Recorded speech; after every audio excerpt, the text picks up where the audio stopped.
আপনারা যারা নতুন রাঁধুনি একবারের জন্য রান্নাঘরে উকি দেননি কিন্তু প্রিয়জনকে রান্না করে খাওয়াতে ইচ্ছে করছে, অথবা আপনারা যারা ব্যাচেলার থাকেন তাদের জন্য আজ আমি নিয়ে এসেছি খুব সহজে নতুন আলু দিয়ে গরুর মাংসের রেসিপি। এভাবে রান্না করলে আপনার প্রিয়জন আপনার রান্নার প্রশংসা তো করবেই, সাথে আপনার রান্নার হাতটা দেখে হাতে একটা চুম্মাও দিবে।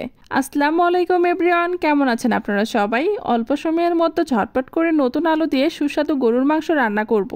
রান্নার জন্য নিয়েছি হাফ কেজি গরুর মাংস, এরপর নিয়েছি বড় সাইজের 4টা নতুন আলু, এরপর এক বাটি পেঁয়াজ কুচি নিয়েছি।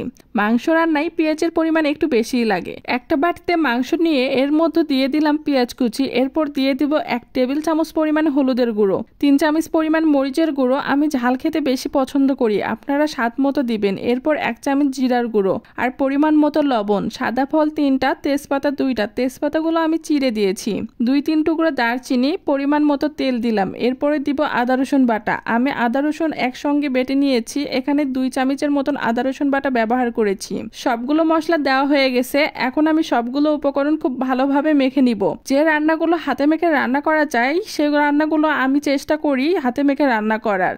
আর আজকে যেহেতু আমি প্রেসার কুকারে রান্না করব, খুব অল্প সময়ের মধ্যে মাংসগুলো রান্না হবে।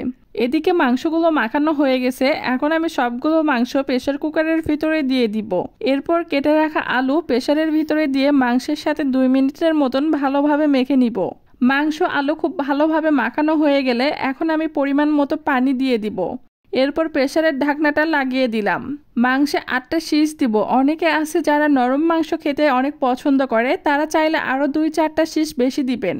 এই পর্যায়ে আমি প্রেসার কুকারের ঢাকনা খুলে দেখি মাংসগুলো আমার কষানো হয়ে গেছে। যেহেতু আমি প্রেসার কুকারে মাংসগুলো শুধু কষিয়ে নিয়েছি, এরপর মাংসগুলো আমি তেলানি করব। এতে করে মাংসের টেস্টটা আরও বেড়ে যাবে। এদিকে চুলায় ফ্রাই প্যান উঠিয়ে দিলাম, এরপর ফ্রাই প্যানের পরিমাণ মতো তেল দিয়ে গরম করে নিলাম। তেল হালকা গরম হয়ে আসলে এর ভিতরে দিয়ে দিব পেঁয়াজ কুচি। পেঁয়াজ কুচি দিয়ে নেড়েচেড়ে হালকা ভেজে নিব। পেঁয়াজ কুচিগুলো যখন হালকা ভাজা হয়ে আসবে এই পর্যায়ে দিয়ে দিব গোটা জিরার ফোড়ন। গোটা জিরার ফোড়ন দিয়ে রান্না করলে রান্নার একটা আলাদা স্মেল চলে আসে, এতে করে রান্নাটা খেতে অনেক মজা হয়। গোটা জিরার ফোড়ন দিয়ে হালকা নেড়েচেড়ে নিয়ে এখন আমি এর ভিতরে দিয়ে দিব মাংস আর আলু। এখানে আমি মাংস আর আলুগুলো শুধু নিয়েছি, ঝোলটা রেখে দিয়েছি। মাংস আর আলুগুলো আমি খুব ভালোভাবে কষিয়ে নিব, তারপরে ঝোলটা এর ভিতরে দিয়ে দিব। এজন্যই হাতা দিয়ে আমি ঝোলগুলো ঝরে সবগুলো মাংস আর আলু ভালোভাবে কষে নিচ্ছি।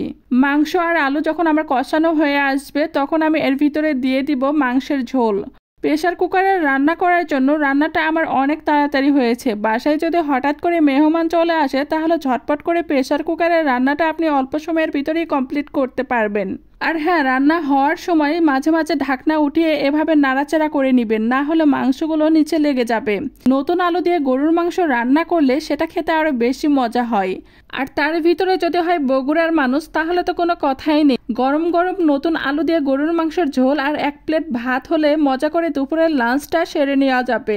তাই আজকে এখানেই বিদায় নিচ্ছি। আপনারা সবাই ভালো থাকবেন আর অবশ্যই কমেন্টস করে জানাবেন আমার এই রেসিপি আপনাদের কাছে কেমন লেগেছে। খোদা হাফেজ।